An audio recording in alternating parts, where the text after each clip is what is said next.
one of the big things that always pops up when I think of stuff that we used to get up to, it was nights out in London. Yeah. But more importantly was a particular LA trip. Yeah. Because that for me was actually the birth of that was when I very first started vlogging. Yeah. And so I have some vlog videos up of our trip out there, and that was you, me, Ollie White, Yeah.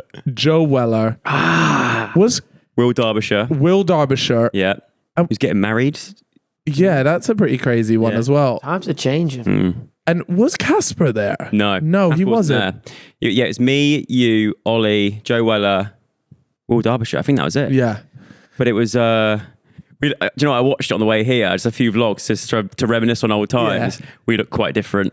Yeah, we do. Did that different. do well, that kind of... Yeah, it did. Yeah. My vlogs banged. Did you do one or one every day? What was the thing? There's probably like 5 of them up there, maybe. You know what as well? When you guys were there on that trip, I was there. But I just didn't know you like that. No, you came and met up with me. Oh, I remember this actually. We went on this weird shit night. It was like this club. We bought a table there, but it was just fucking knackered. It was almost like a lounge, in fact. And it was shit. Do you remember? I do remember that. I can't remember what else happened, but yeah. So who were you with? I was with Gonth, Ali, Max, plays FIFA, Irish guy. Was it like E3 or something? We've just gone there for a holiday. Really? Yeah. Yeah, it was a bit mental though. We were fucking just throwing parties in this guy's gaff and shit when we shouldn't have been. It was. I feel that's sort of like what we were doing. That was probably a similar vibe. Yeah. Just young guys out in LA, doing the fake ID thing. I see a lot of people that comment on a TikTok recently of someone did a TikTok of us out there, and someone wrote that time was when that whole Roman Empire thing was about. Yeah, they were that era where all these guys were going to LA and had that LA house. That was my Roman Empire. I remember. So we obviously have that Never Have I Ever video, which by the way I think is my 3rd most viewed ever video. It's on your 4th. Yeah, it's 8 million odd views, right? Yeah. And it's genuinely just us two, Ollie and Joe. I think. Yeah. Just sat at the end of a bed. Yeah. Just it's the most.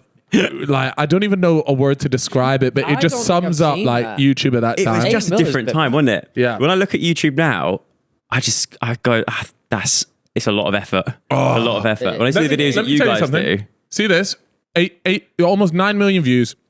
It's one camera. Yeah. And it's shot with just normal fucking lighting in there. 8.8 million views. Probably earned me something like 30 grand, right? And I had to put in £0 for it. Well, you had to pay Ollie, didn't you? Ollie he demanded that. Yeah, he demanded that. Wait, what was that? And a puff of my CBD vape oil. Nah, he did. But we played Prime Joe Weller there as well. Zero budget, just straight. I mean, this was it, man. This was so funny. And 8 mil as well. It's got double my most viewed. And different time. Another video that was very iconic that came out of this, and we've spoken about this on the podcast before, but it was the prank that you played on me. I saw to this day, this is probably the best prank that's ever been played on me. Do you reckon? And I remember at the time thinking or trying to play it off really cool, that didn't even bother me. Yeah, I swear to God, I was shitting myself. Really? This whole thing, and it's on your channel. What it's 11 million views. Yeah, I know. What? That's the thing. Hashtag Sug Sunday. Yeah, that's the thing. It was Sug Sunday. Do you remember? Let's go. So you were on it before the Sidemen were on a Sunday upload. Yeah. This was the original Sunday. The original Sunday. And oh my God. And this one was, so you were sent, I guess, I had rocked up. You were already in LA. We were already there, yeah. Is this the day you arrived? Yeah. That's a sweet jacket. I know, bro. Check the clobber With the was sleeves nuts. rolled. The clobber. This is the clobber you were wearing at This, yeah. man. Yeah. This was your best fit at the time. This was my best fit. You'd wear that going out as well. Oh, of course, man. Of course. Anyway. The ape. Yeah, you said to me, oh, there's a weird thing. That we've been hearing some weird noises. Yeah. And I was there what do you mean by that? That I'm not fucking with that at all. But I managed to get the piano playing, and it was a proper. That's the thing. I feel I wonder if you made that video now, what would you change now? Mate, it's a great video. What would you change? I've not seen the video, but Does the title need changing? I mean, no. You wouldn't today you wouldn't upload a video with that title, would you? But but it still could do well. I don't know. These days it's so overproduced that sometimes these videos are a breath of fresh air though, where it's just like you and the camera, the boys, you've cut it up in maybe 20 minutes. Yeah. There's no you're not overdoing it.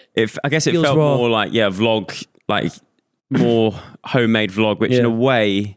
Well, that's what YouTube's turning back into now. A little bit. It's coming full circle a little bit. It is. Yeah. You're back. You've got a job, mate. You could be back up. Coming back. Yeah. I still like the vlog. I still do vlog, like every now and then. But I've seen them. I still enjoy it. I still do bits, but Yeah. just. What is it that you do now? Explain to people, because I'm a little bit curious. I know you've got your business side of things, and we'll talk about that in a bit. But what does a day in the life of Sug look like at the minute? I can remember a time where the Sug Sundays, I could tell, were starting to get a bit stale, and I was like a bit sort of like, what am I going to do this week? I need to sort of either adapt and change with it or figure out something else. And that's when I decided to do Strictly, the TV show. I thought, do you know what? Okay, I'm going to give it a go.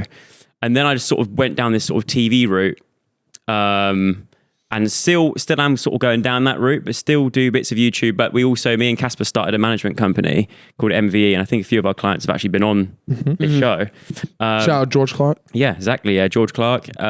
So we Emily Brogan. Yeah, exactly. Yeah. So we're doing that. We've got an office in America now in LA. Fucking hell, that's a real fucking deal. So we've sort of ventured stateside, and so that's all doing really, really well and takes up a lot of our time. And I started a production company as well. I saw that very recently. Yeah. So Is that is kind of recent, that's right? quite recent. I've been doing it for like a year. Yeah. But I think from doing Strictly and especially when me and Casper did that, Joe and Casper hit the road. I remember that. Leicester Square, that whole thing. I loved you wouldn't know it from watching that video then, but I love like the behind the scenes and like the grading and like the sound and the edit and being involved in the edit and knowing what to keep and what not to keep and stuff. I really enjoyed that. Did that go on Netflix? It did for a bit, yeah. I think I remember seeing it on there. I swear. Did you ever Netflix and chill to it? That's the question. Oh yeah, we were poor kids. Well, yeah. Just Joe on the screen behind me. But yeah, so and then right now, is it a lot of your time spent with the management company side of things? Because I know on your vlogs that you seem to just be fucking knocking about. Yeah, that like still like a lot of stuff that I'm sort of it's that age old like YouTube response of like things that I'm working on, but Classic, yeah, taking time. I think a lot of the stuff like with the management company and the production company, they're like, I mean, you guys will know this, like long burner things. Like you're not going to see a return on it straight away, but it's like the idea of a bigger business and things like that. So that I've moved out of London now, so I'm not sort of in the mix. When did you make that move? That was a while ago, though. It was during just before the third lockdown. Fucking three. Just before. Oh yeah, I know Was exactly. there 3 lockdowns? Yeah. It all merged Third into one. one. Damn, man. Which for everyone I think was the worst one, but Uh-huh. but I'd moved, so I was fine because I was just doing up. You bought a pretty big gaff out there, or one with quite a bit of land. I did. I've moved now. Moved again. Yeah. Okay. Because we were gonna renovate and do all these bits to it, but then we thought time wise it's going to take at least 2 years to do what we want to do to it. Yep. Yeah. And we just thought, and then there's another one for sale like quite close by, and we thought, oh, do you know what? Let's just go for that. Saves us time, and it was everything. It was already what you wanted anyway. Done. Okay. Did you get absolutely battered on stamp duty? Yeah. Yeah, because that absolutely fingers you, doesn't it? Yeah, it does. Yeah. That's why I stay renting. Yeah, that's why I prefer to owe people money. Yep. Yeah. I like to be in debt. Yeah.